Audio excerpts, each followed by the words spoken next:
Do you come and sit over here? Morning. Sorry, I'm a little bit late to the table, but obviously we've got Jacqui here as well.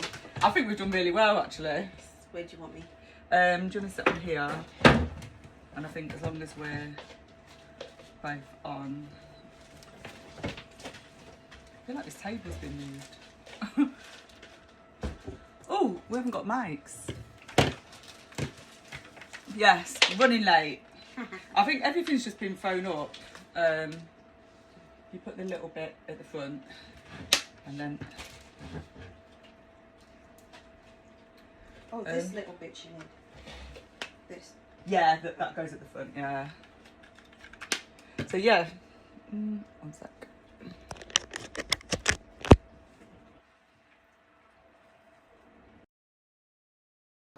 Can you hear us? Please let us know if you can't hear us. Do you want to see you? Oh, honestly, I've just been running around and at other times at a standstill. And the phone's wonky and you're not in.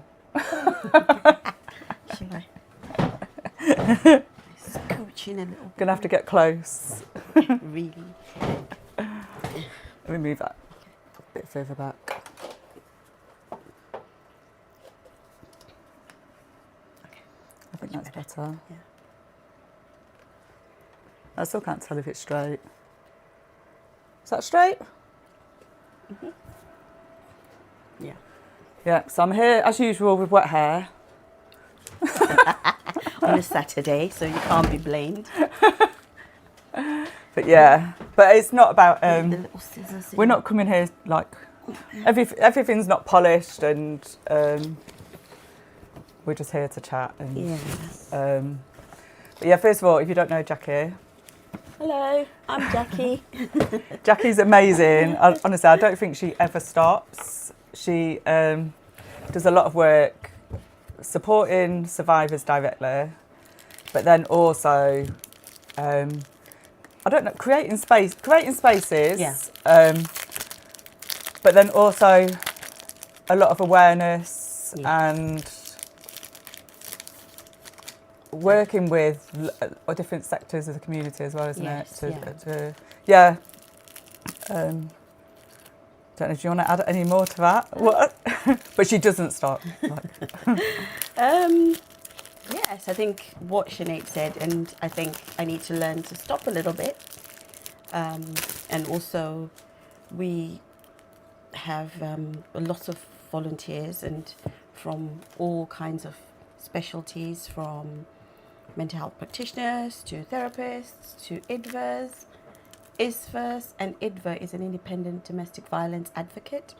And we have independent sexual violence advocates with the youth, and we have the OPVAs, which is for older persons. I'm also, I've not heard of that. Yeah, Tracy's an OPVA. Oh. Yeah, and I'm also a military IDVA. Really? Yes, and I have had training as well in harmful practices, so that also comes into my IDVA work as supporting people who have been impacted by harmful practices. So we are quite,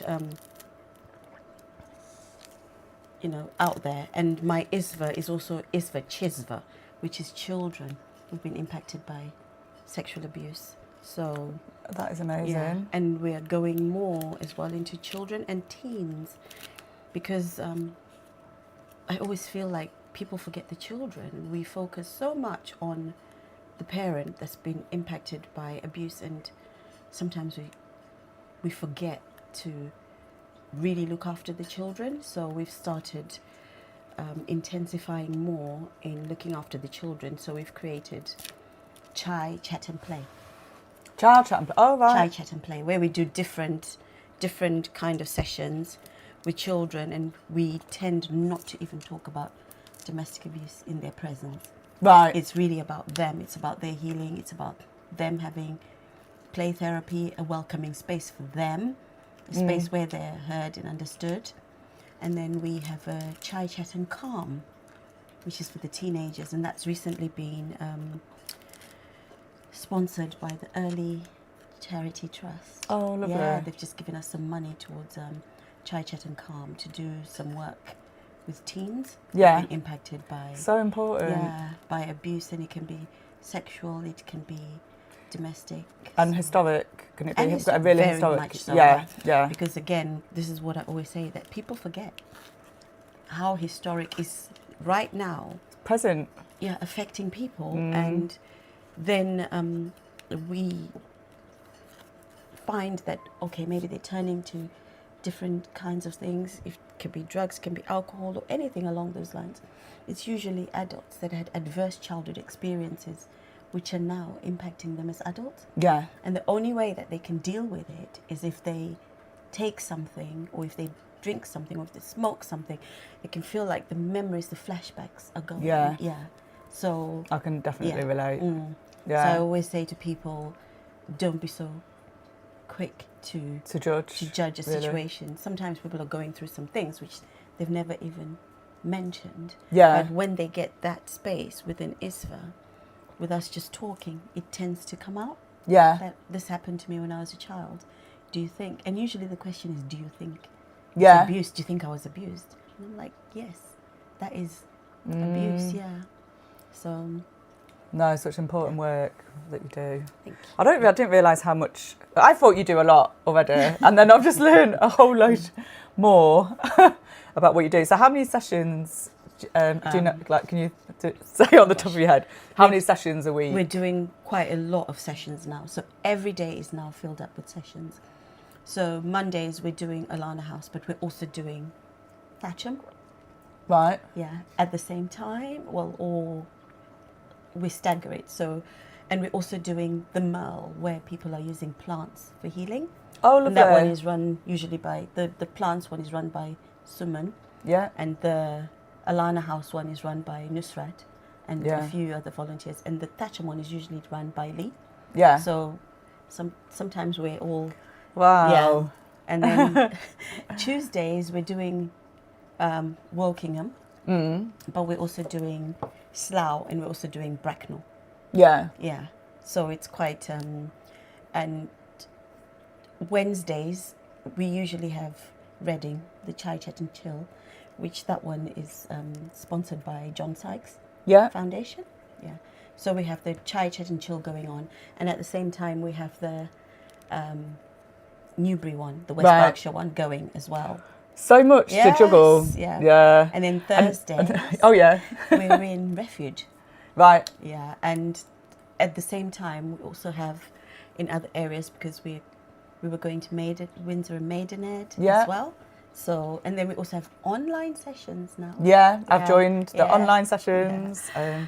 And Fridays we have Radstock, and we also have the English Martyrs Church.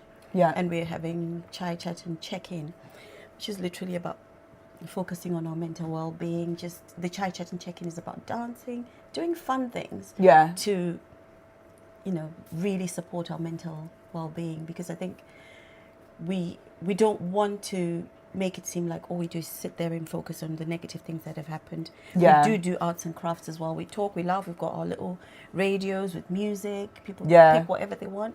It's actually a happy, positive space. Yeah. Yeah, and we've started for men as well, Chai Chat and Connect. Brilliant, yeah. Men, we're finding they're coming in and coming out and dropping out. Right. So we're putting it back online to see, all right, what exactly is it that they want, that they're expecting. But we don't want to put too much pressure on them, because I know I always say we need men. Men, we need you. Men, we need you, of course. Yeah. But on this one, we also need to recognize that there are some men who are survivors themselves. Yeah. Survivors of child sexual abuse, adverse childhood experiences, men who have been at the receiving end of domestic abuse, whether it's from females or other men. Yeah. So we are creating that space where we say, listen, come in. Yeah. Let's heal together. But we try to get men to lead, run by and for men. Yeah. So, yeah. And I have spoken with John men walking and talking. Oh, I yeah. want to see if maybe we can get our men to join in with that group, yeah. so that they can do active things like walking and talking, and then go for a meal afterwards, Yeah. and still maintain that. So, because he's coming Yeah. to Every Little Thing Festival. Yeah, so Confirmed? we're collaborating Yeah. with Every Little Thing Festival, and I don't know, I'm just getting such a good response. So many organisations, so many incredible, inspiring people contacting. I'm not bringing her. Look, She's in my bag. I think she can smell my cat. She doesn't even need to smell anything. Really? She is just. Oh my God, Taji would just go crazy if he can smell another cat on me. She is just wild. No, look.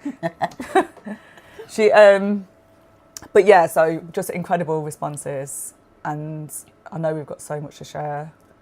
And especially, I don't know, the news yesterday. Yeah, last night, that just messed me horrible. up last night.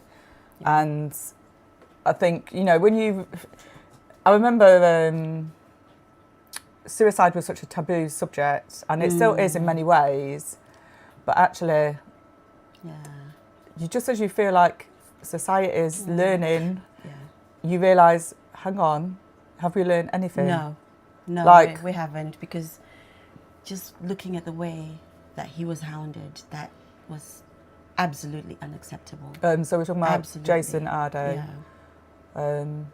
Yeah. It was disgusting. There was no way that even a person who is in a good space, shall I say, would not have done what he did. I feel like that was his only way out. Well, we haven't even been told, so I feel like we can't even say what happened. Yeah. But we all know what it means when the police say. Yeah, we all know. Yeah.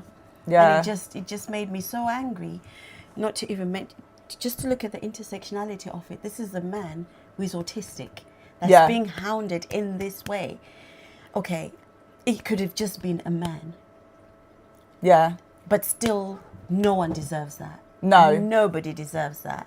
Well, I know, because I remember hearing about him, everyone praising, he was the first, the youngest black professor, and with a background of autism, non-verbal autism, unable to read until he was 18, and you're like, wow, and you can imagine that uni, at how that uni were like, yes, tick box, yes, look at us, we're the best uni, we've got this this young man, and you can imagine how he was, how would he have felt like being, it must have been really overwhelming for him, even. I think it was too much.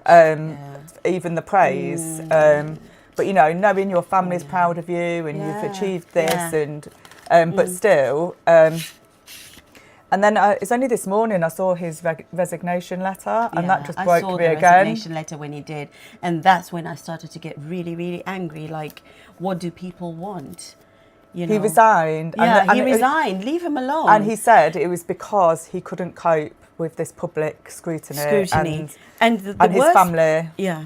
The worst part, though, Sinead, is a lot of the things that they were accusing him had been actually dismissed. They'd been had they? Yeah, they'd been disproven, because this was not the first time that it had happened. Yeah. And it felt like and apparently, allegedly, just to cover myself legally, it came from a middle-aged white professor, these accusations, that it had happened before 3 years ago. They went back even to Durham University, I think, and Glasgow, and proved that he'd done everything that he said he did. Okay, there might have been a few little things here and there, which he went back in and corrected. Yeah. But he was black excellence.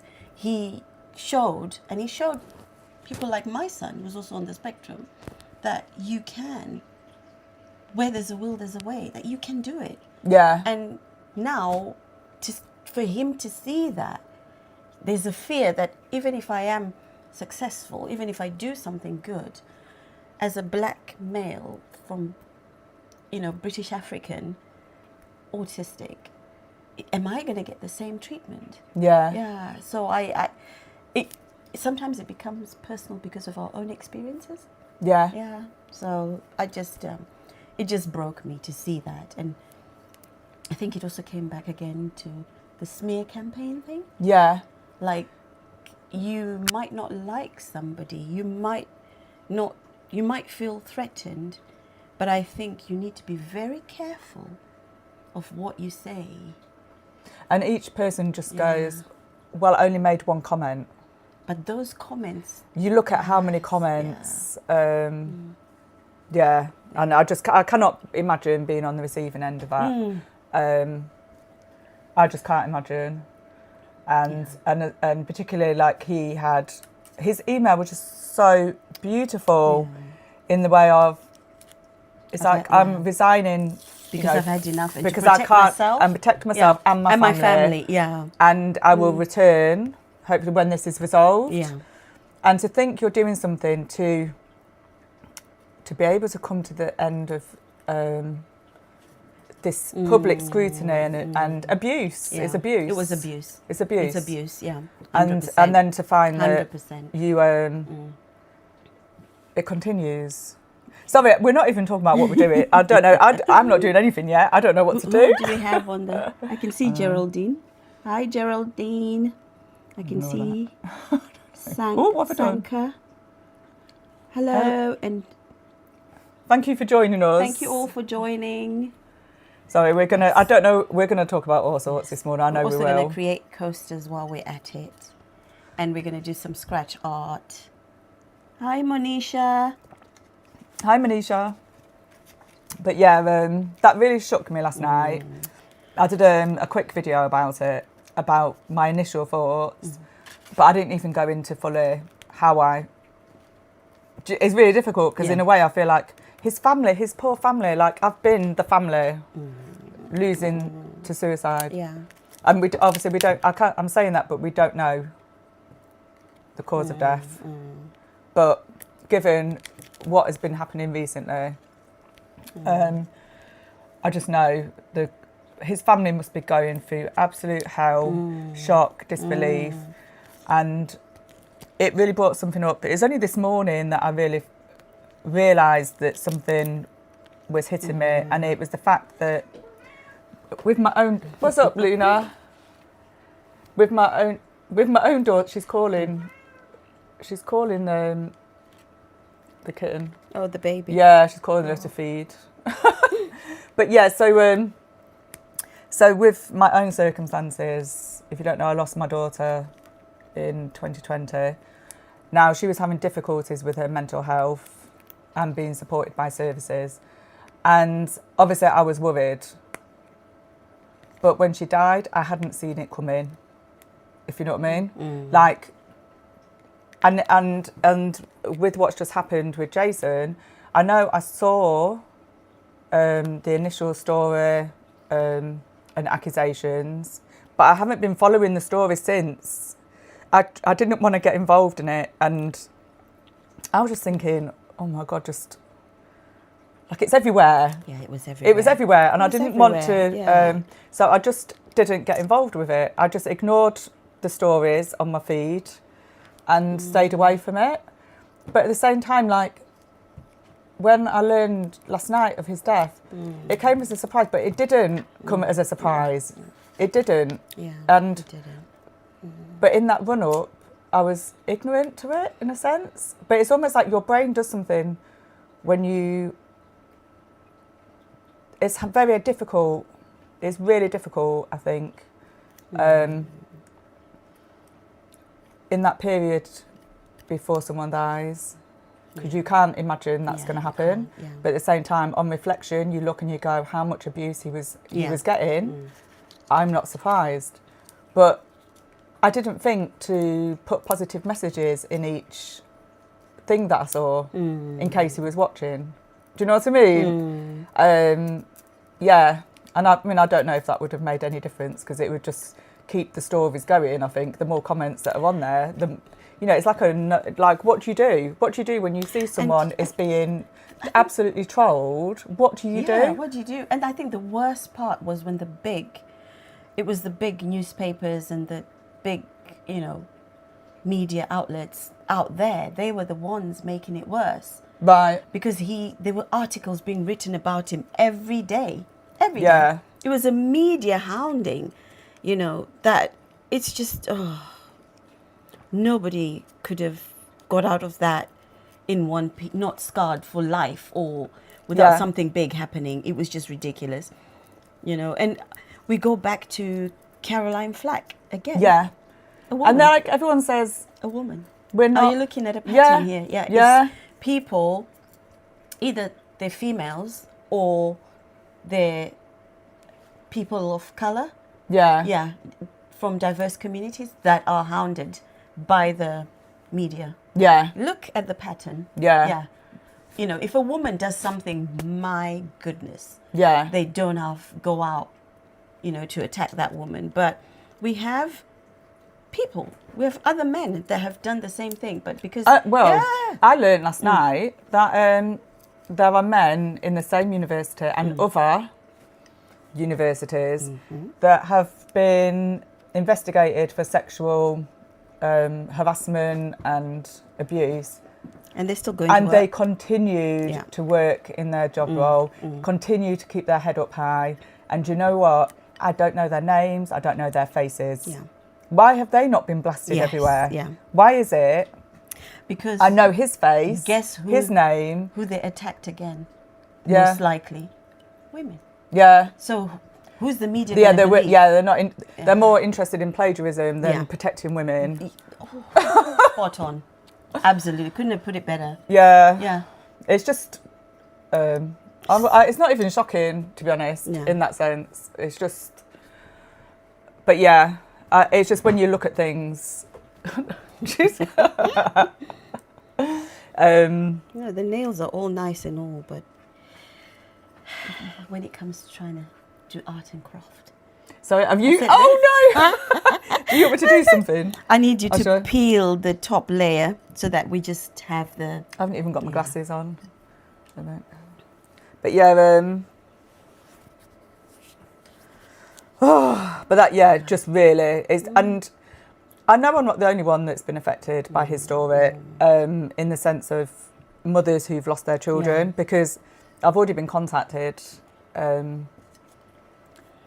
by someone who lost her husband in a similar way, and also a mother. Like, the stories do impact people massively through different almost threads of the story. Yeah. It's it's just so painful. Thank you. Yeah, I think I need better nails. Same, but my nails are just all broken.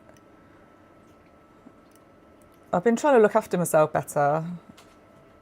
I go through different periods of... sometimes I really put effort into looking after myself because I know how important it is. Yeah. And sometimes I think it can look like, oh, you care about your appearance or your whatever, and people don't realise that actually the physical things you do to make yourself feel better do include sometimes. But and it does help. And then other times you've got no energy for it, or not the funds. One or the other. But we're not getting very far with this. Oh, thank you, Geraldine. Yeah. Honestly, if you've got any questions to do with mental health, to do with abuse, to do with what we do. Oh, look, they're play fighting now. Oh, mother and daughter. Yeah. But sometimes, so I've got Luna, who is mum to Yella. And sometimes it's like they're play fighting, and then other times I'm thinking, is Luna saying to Yella, just Behave. sit down and just Be sit high. still? Because she doesn't stop. Yella does not stop. Oh my gosh. She's so... Yeah. I wonder if it's the same in all animal species. I think it is. Definitely. I definitely think animals also are affected by grief and... Yeah. Look! Yes! This is why she pins you down. To get you to behave. Yeah. They're so funny.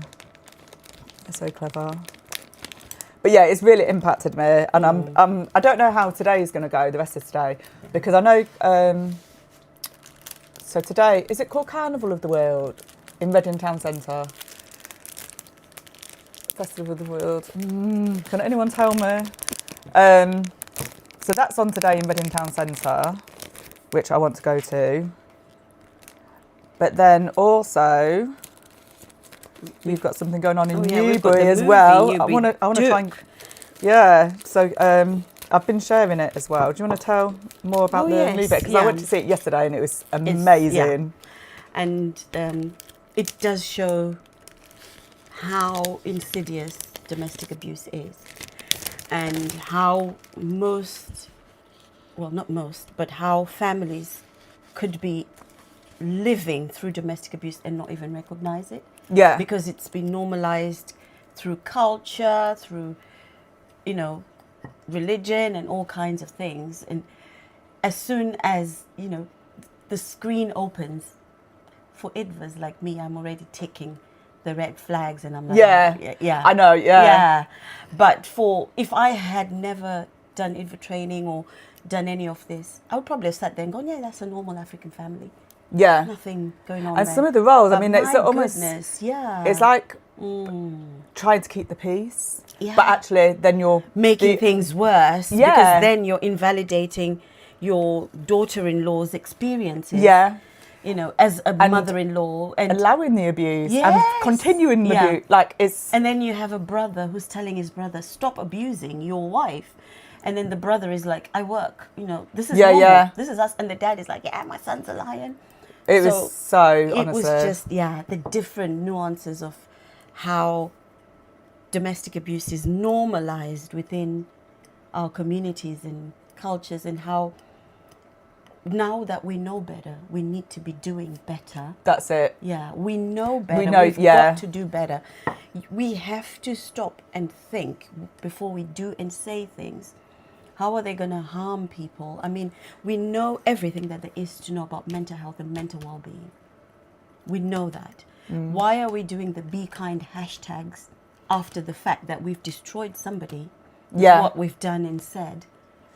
Rather than at that moment actually think, no, I don't need to say this because this might end up in the wrong ears, or it might be taken the wrong way and might actually end up hurting someone. Yeah. So if I don't know about it, I'm not gonna... Sorry, I'll quit.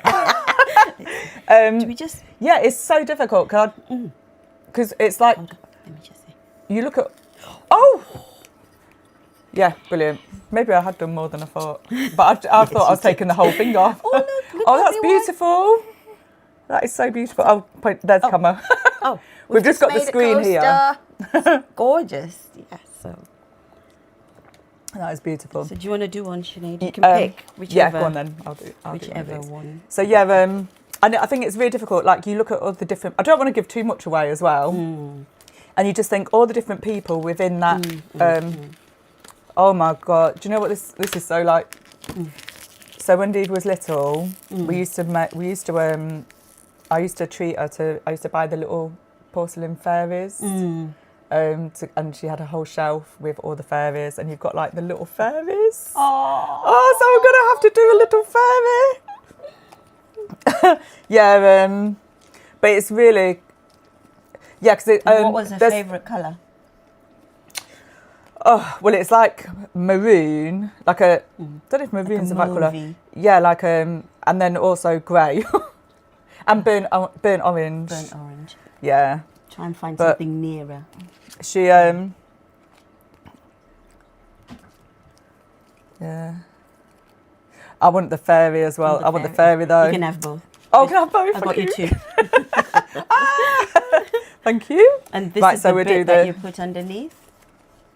Okay. Yeah, You're so probably that going to have to... doesn't- My head is so bad at remembering everything, so you'll probably have to remind me in a minute. So I'm going to go with...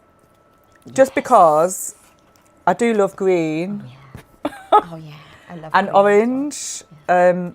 orange. We had green and orange when Divi was little in the living room. Oh. So I do love it. Hiya, Dee. Your namesake is causing trouble. Do you know, because Yella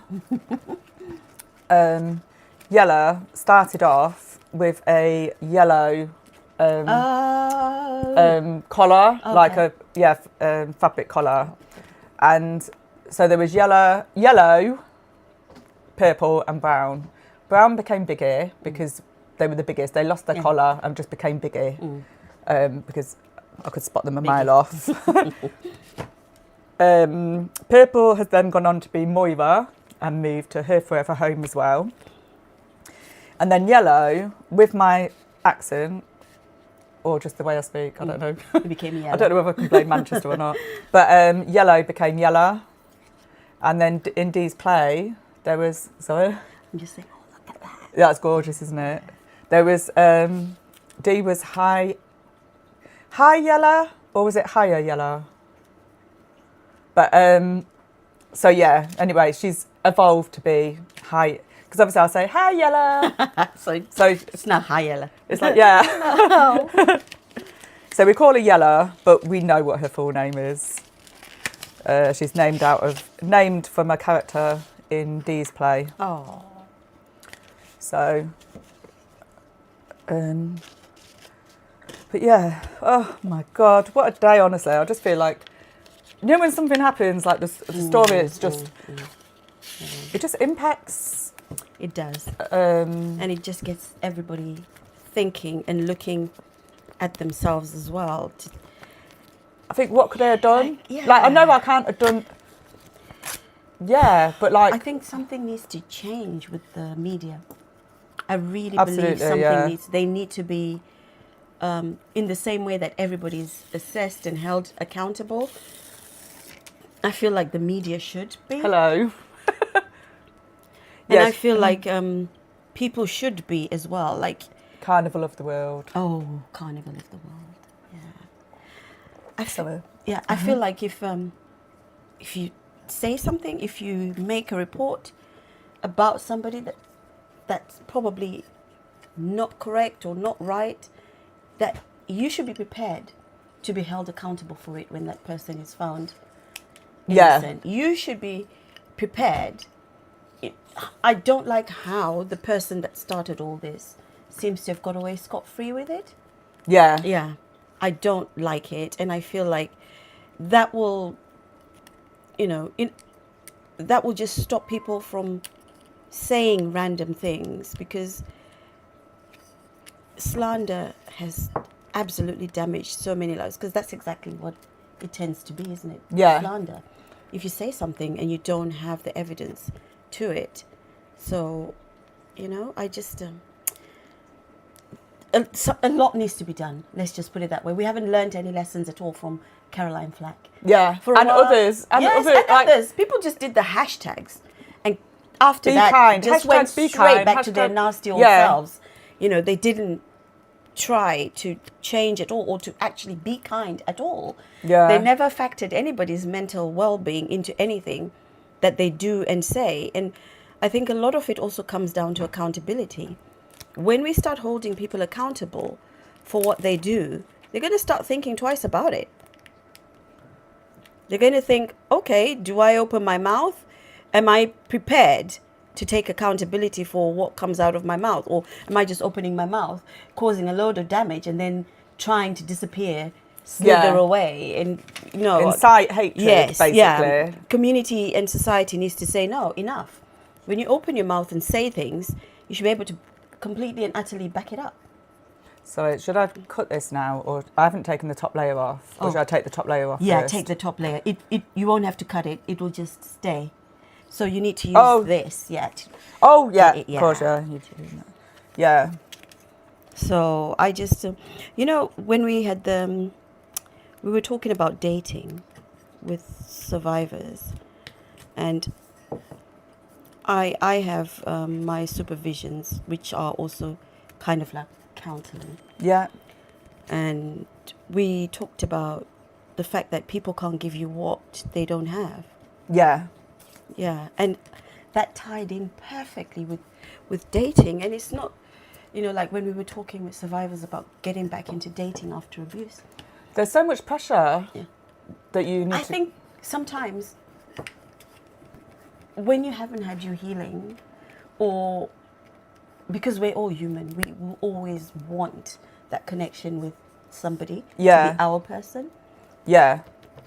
So, and that is a reality. That is something that we have to face, that some survivors have been through domestic abuse at a really young age, and they're now at the point where they're ready. They want to get remarried, and there are good people out there for them. But I think the secret is to heal. Yeah. Healing is the biggest thing, because when you've healed, you know what is wrong and what is right, and you can recognize the red flags and the green flags. I think sometimes you recognise them. Yes. And you just think, oh, it's not that bad. And you really like the person. And you like them, but you also feel like they're better than the one you were with before. Like, I've seen it so many times. Yeah. So we had a very interesting conversation on that one, because the general consensus is we want to date now. So what do we do? How can you help us to get ourselves back and date again, which I get, because you don't have to stay where your abuser put you. You are allowed to get back into the groove. I don't want to. I still got a groove back. I don't even want to. But you've got to do the work to heal. Yeah. And you have to recognize some behaviors. Oh, that's gorgeous. Did you peel off the top?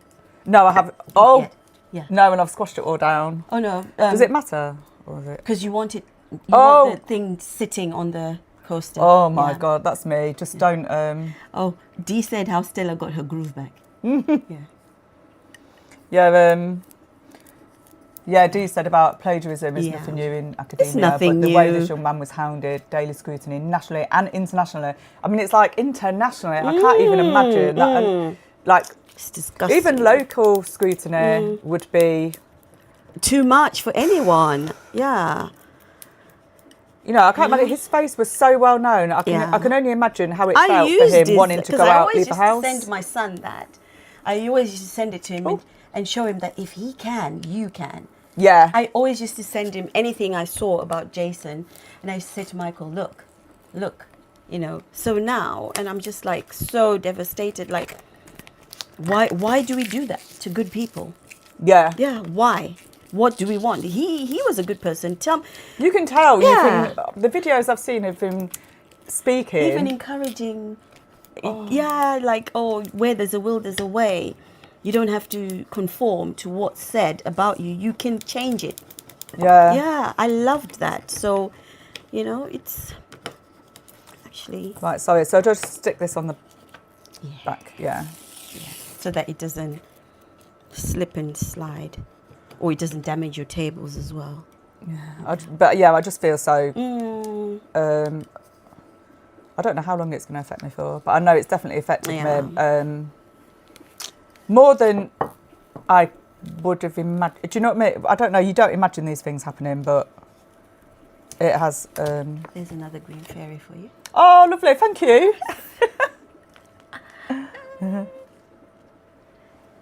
So, yeah. Or shall I use that? Yeah, so but then going back to people can't give you what they don't have. No. That was a very profound statement, and I sat there going, you know what, you're right. Yeah. Yeah, it's like if you come to me and say, Jacqui, give me some gold bars. If I don't have them, I can't give it to you. So if you go up to somebody who doesn't have love for themselves or love for anyone, who doesn't have love, full stop. They can't give it to you. And the version of it that they're going to give you is going to leave you damaged. Yeah. Yeah. So, and that's what we spoke about when we were talking about dating, that also inconsistency, you do not need inconsistency because it creates emotional whiplash. Yeah. Yeah. 1 minute you're down, 1 minute you're gone, 1 minute you're talking, 1 minute you're not. No, nobody. And sometimes you can't cope with it. Yes. I know people have tried to encourage me to get into a relationship. Same. And I don't think people understand. Oh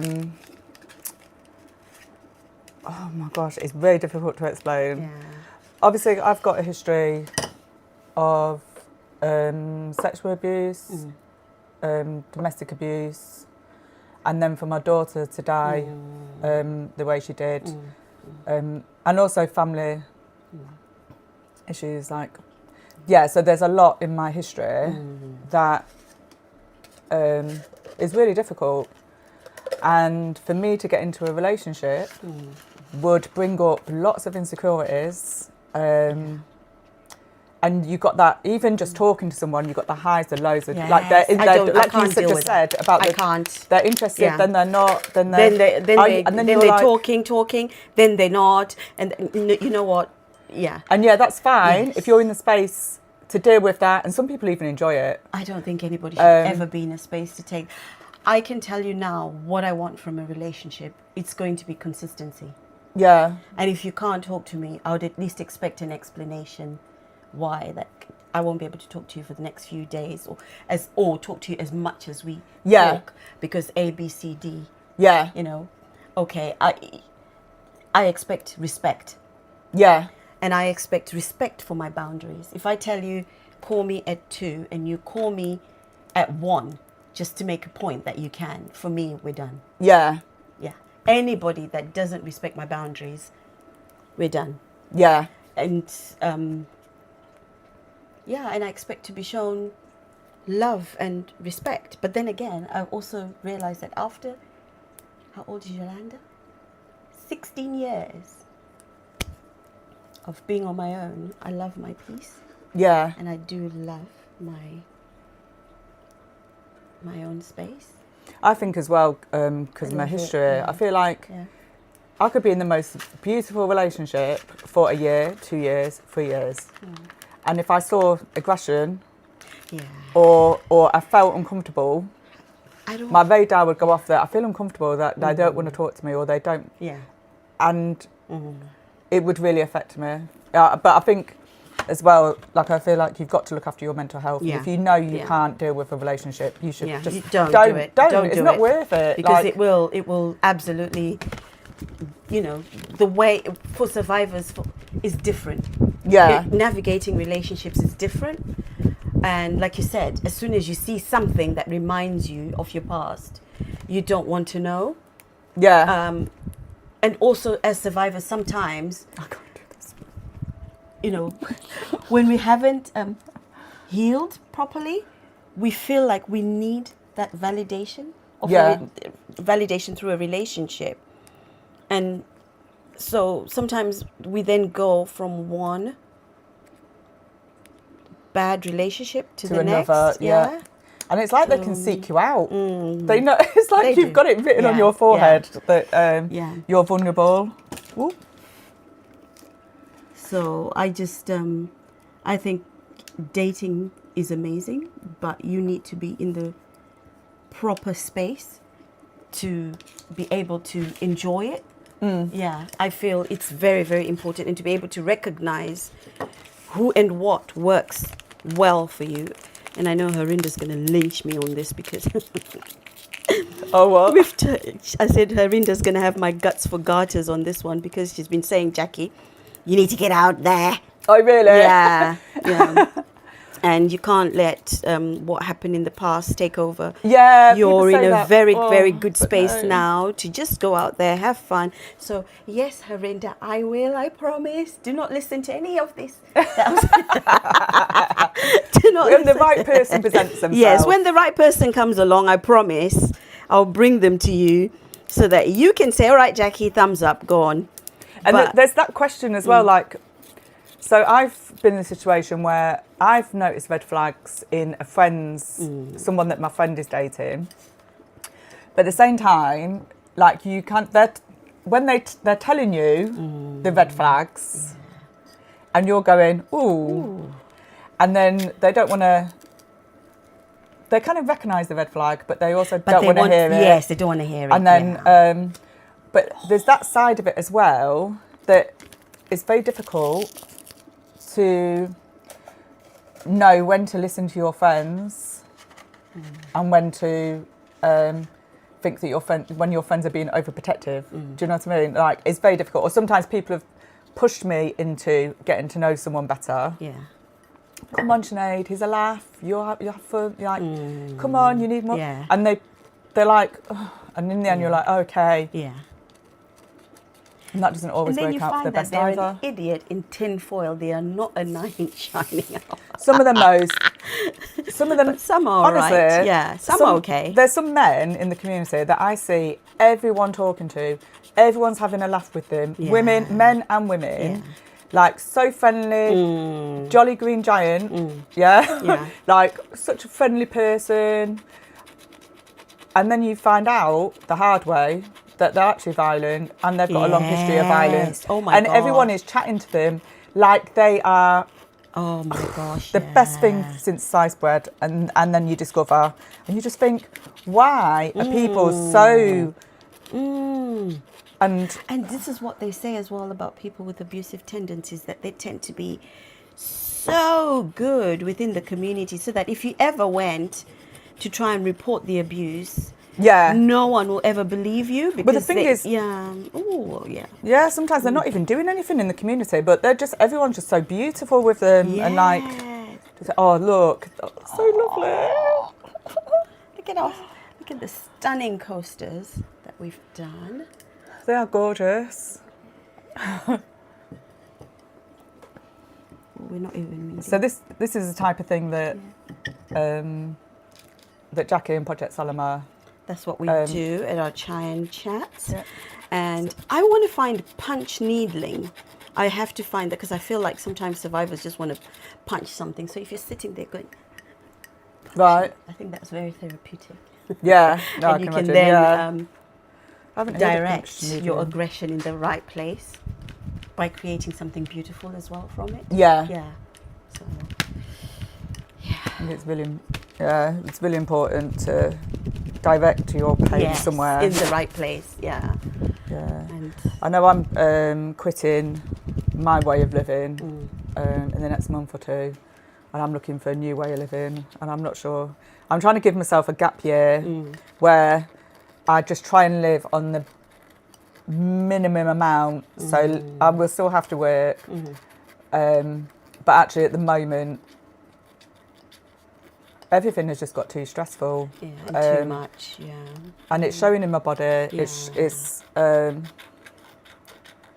It's just been really difficult, and I've got to give myself time. You have to look after yourself, because what people don't recognize is the impact of trauma. Trauma doesn't really leave your body. Yeah. It just sometimes, and it comes through flare-ups. When I'm stressed, I have horrible flare-ups because I've got quite a vast list of illnesses, all linked to trauma. Yeah. So whenever I'm either run down or I've overdone things, I do have some horrible, painful flare-ups. And I can't even begin to describe it. But I think the African woman that's been taught to get up and keep moving while numbed up on painkillers is sometimes who I am and sometimes who people see. And I always say to people as well that if my face is puffy, just know that I'm going through a flare-up, and I'm taking painkillers because my face gets puffy when I take painkillers. So, you know, but trauma never fully leaves our bodies. We can cope, we can do all kinds of things to mitigate it as best as we can, but it really doesn't, and it will show up one way or the other. I think as well, different ways. Yeah. When you've experienced certain things, no one can say to you, no, the world is safe. Yeah. No, the world is safe. You don't have to be scared, because actually you know now, you've experienced a quite horrific side of human behaviour. Yeah. And actually, it's quite difficult because you can make life as safe as possible for yourself, which is really important. Surround yourself with people that are your safe people, that are kind, that are... But that knowledge is always there, that actually... That people are not safe. And actually someone can be presenting in a certain way and actually turn. And then turn. Yeah. I think sometimes as survivors as well, we really want to believe that people are safe. There is the two ends that you just want to really believe that people are safe. Yeah. And so you keep putting yourself in that situation because of the need to say, no, you can't all be as bad as what I've experienced. Yeah. And that's when sometimes survivors really put their guard down and go back again into those kinds of relationships. Yeah. Where they end up thinking, oh my gosh, I'm back here again. And you get a sense of deja vu and all that. So, can't take this off. You know, my thing again is, it goes back to the healing and being able to be sitting on your own, in your house, eating your snacks, watching, because I watch some absolute drivel sometimes, either on my iPad because... Yeah. You know, I don't watch TV. I don't really. I put the TV on for the cats. But I don't watch TV. I watch it on my phone. I know. I watch it on my iPad. And it's because... In bed. Yolanda used to want background noise with the TV because, you know, Yolanda's on the spectrum as well.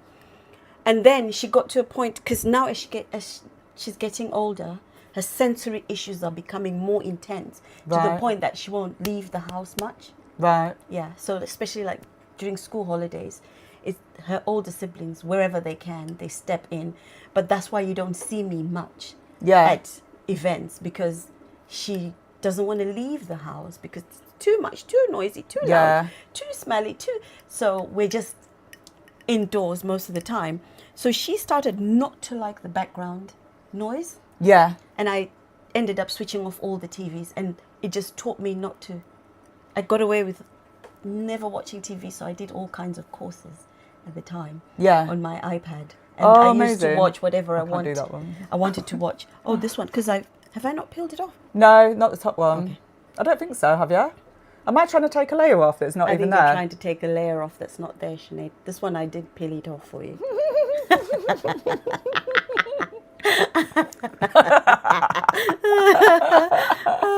I did. I peeled them off. Right, thank you. But because they're glossy coasters. It looks like they're still on. I've been like, for how long? Yes. These are all nice and ready. Do you want to do the scratch art? Yeah.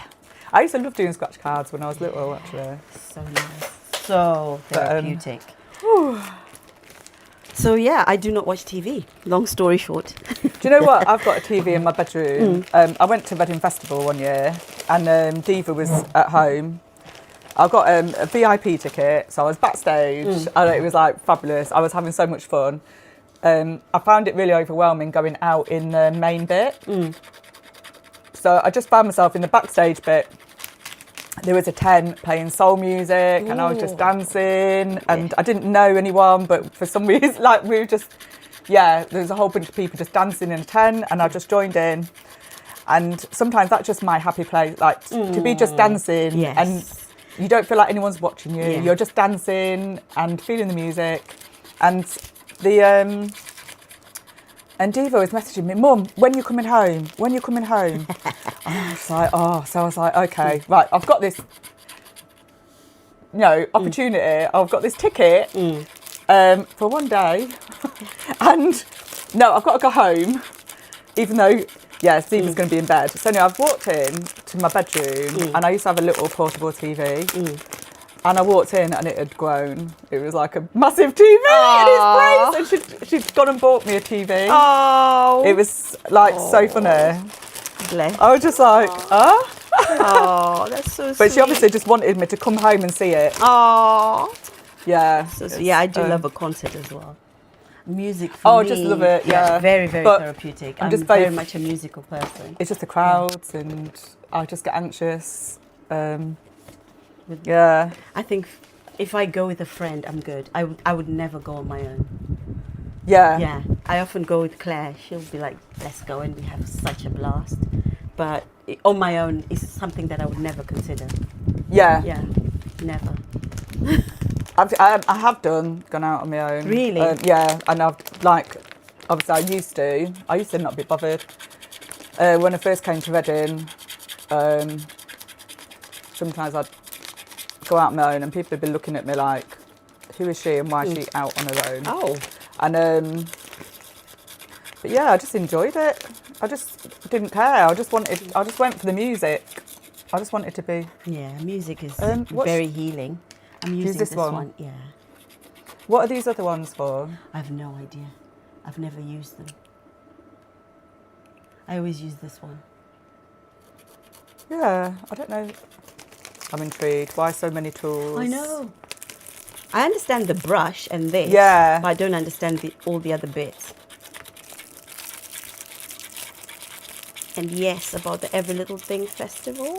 That's so exciting. Yeah, so excited. Honestly, I know It's gonna Project be- Salama is going to bring so much to the festival as well. Oh, yeah. I've had a call from Sharon Holland this morning saying she's coming. Amazing. A Time for Kindness. Oh. Yeah, they're coming. I don't even want to name everyone just yet, but bit by bit you will hear. So looking forward to it, because I think with the way we've come together as well, we are recognizing the impact of trauma, whether it's historical and what it does for people's mental well-being. And because the biggest focus, a community can't operate effectively if people are impacted mentally. Yeah. So we're trying to create that space where we also get rid of the stigma surrounding mental health. There is no stigma. If you can accept somebody who's diabetic. Yeah. What's wrong if I tell you that I have anxiety and depression? And why do I have to be stigmatized over that? It is my body. It is a part of my body. Yeah. And it is me admitting that I am struggling mentally. It's not as simple as just get over it. Yeah. Oh, it happened. Yeah. And just get back to normal now. And I think people have, with the Traumality show. Oh, yeah, that was. Did you watch that? Yeah. Yeah, I watched absolutely it. amazing. Yeah, and I have recommended it to a few people. Sometimes it's important to recognize how trauma has you reacting to certain things, or how you're living in your trauma responses, and how to cope with that. Because sometimes when we're living in our trauma responses, we can be labeled. Yeah. We can be labeled as, addicts. We can be labeled as aggressive. We can be labeled as difficult and all kinds of things. Yeah. Sometimes a diagnosis can even be slapped on us. Oh God, rather than for people to recognize that, okay, she went through something that has impacted her in this way, and this is why she's reacting in this way. Yeah. And actually support you in recognizing your trauma responses and how to not be living in your trauma responses. Yeah. Yeah. Rather than just say, oh, right, you've got anxiety and depression. There you go. There's some medication. I know, because I've been offered so much medication, Yeah, and to be honest, I didn't even deal with the doctors. I am just recently, but for the majority of the time I haven't, because it's not a medical issue that's wrong with me. Do you know what I mean? Like, they can give me whatever tablets they want. My daughter's still not here. Yeah. Like, Yeah. She's not. you know, and I hear you. yeah. So actually, there's no tablet they can give That can make fix me that. make me feel better. Yeah. Yeah. So it's just about having to adapt now and find just a new way of living that. Yeah. And all that the medical field will try and do is just treat the symptoms of the pain and the trauma that you're living through, losing your daughter, and not actually recognize that, no, this is the trauma of. Yeah. Mostly you need support. Yes. You just need to not feel alone. Yeah. You need to be able to go to spaces where you can feel a level of safety. Yeah. Because I don't know if I'll ever feel a safety. Yeah. You know, this kind of safety that you have when before you've been severely hurt by the world. A big thing, yes, a massive thing, yeah. I don't think I can ever feel that level of safety again, because I know that things can happen out of your control at a moment's notice. Yeah. Life just changes suddenly. Actually, there's something we've talked about as well is what do you call it? Grief anxiety, death anxiety, like. Yes. Like, you know. Yeah. I think. Yeah. Oh my gosh. And death trauma. Yeah. When you've been affected by death. a sudden loss. Oh my gosh. Oh, it's real. It exists, and a lot of us are plowing through it. Yeah. Yeah. I react certain ways to family deaths now, and I know people will not understand why I will remove myself. Yeah. But it is something that I've spoken through in therapy, and the need to sometimes remove ourselves comes from self-preservation. Yeah. Thinking, if I'm so close to family members and I lose them, I will go through the whole thing. Oh, absolutely feel that. Yeah. And so. But with friends. Yes. Yeah. Yeah. But also I feel like the anxiety of, it's really hard to describe it, but if I phone you and you answer the phone, or if you don't answer the phone at that point, you phone me back, I'm able to phone you. Because, it won't be often, and it will be on, it won't be just for a chat. It will be like, there's a reason why we need to speak, and I'm phoning you. However, I find it very difficult to phone people, because if they don't answer and then they don't return my call,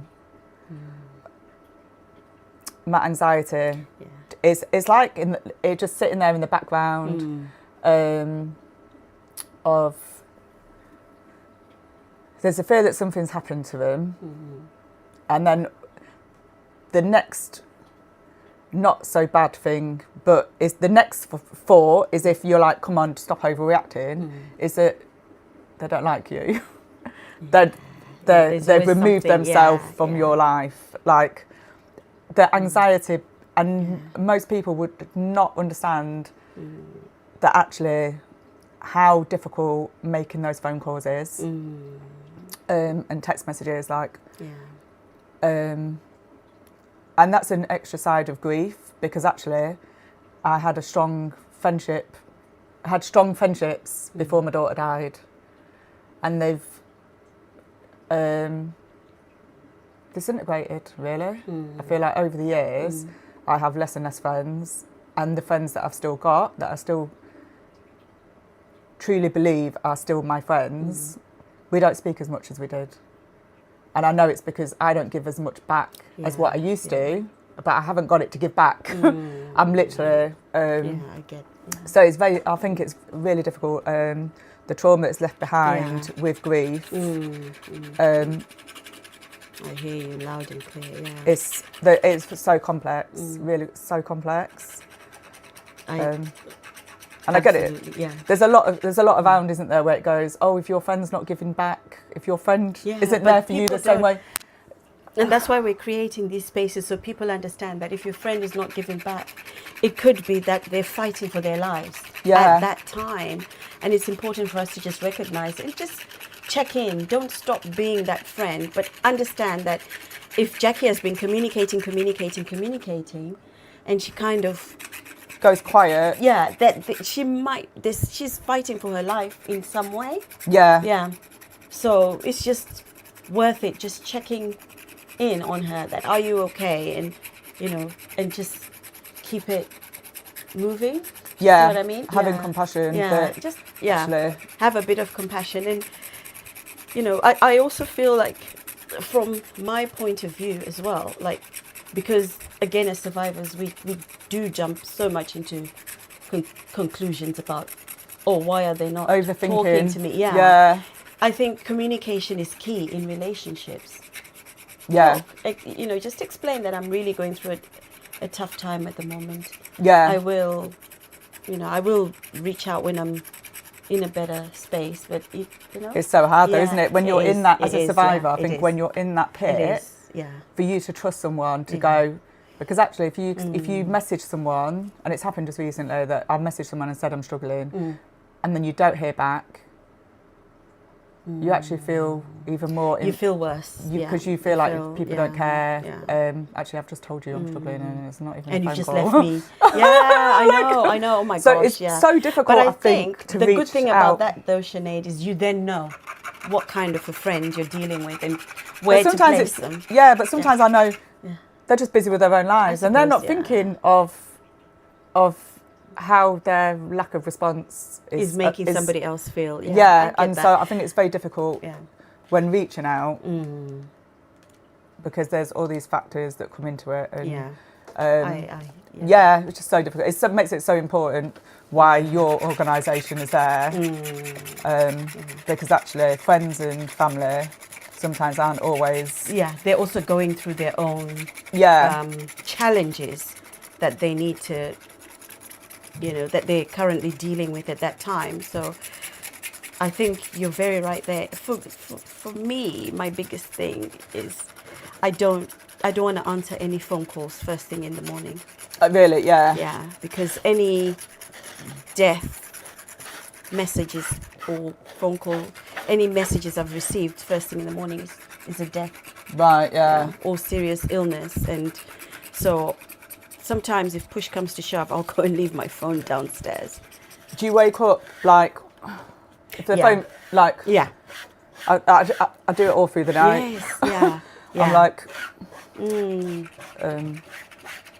but do you know what? We're going to have to wrap this up, really. Because we've actually been chatting for an hour, Oh, my gosh. We could probably chat all day. Yes.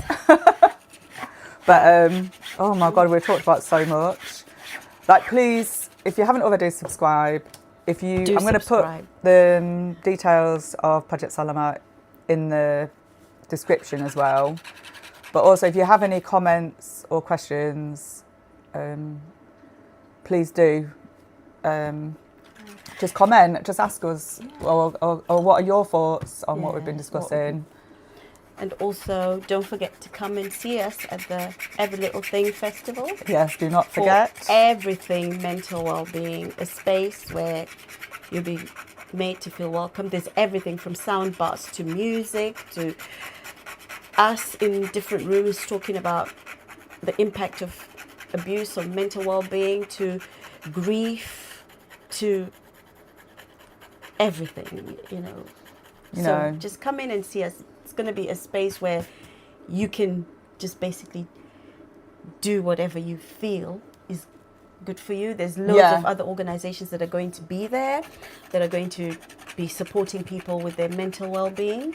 So, and I know Sinead's mentioned this on social media, also for companies, bring, your employees, buy tickets for them, get them to come, because there'll be so many organizations that are in the Reading community, in our community. And national as well. And national, yeah. That are here to support people's mental well-being, because again, like we said, And I know that the Prime Minister just recently said that people can now walk in anywhere to get mental health support. Yeah. So this is us saying, right, we're here too, and we're coming from a place of understanding.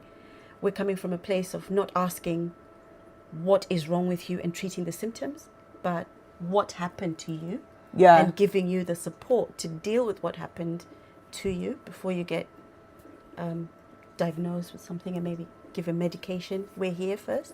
Yeah, and if you're an organisation that can provide support to people on the day, Yes, please get in touch. Please get in touch. We'd love to have you there and have you supporting the community. Yeah, or send us some leaflets or little gifts for the goodie bags or raffle prize or any support is really welcome. But yeah, there's so much that goes on. We try and bring all the jigsaw puzzles together of the things that can affect you negatively in life, and can bring on mental health difficulties, and then also the positive things that can give you support to get through those difficult times and help you feel less alone. So yeah, please join us on the 4th of October. 4th of October at Penta Hotel, Yes. 12 till 6. Yes. I'll put the ticket link off Eventbrite and the website for Every Little Thing Festival in the description as well. Yeah.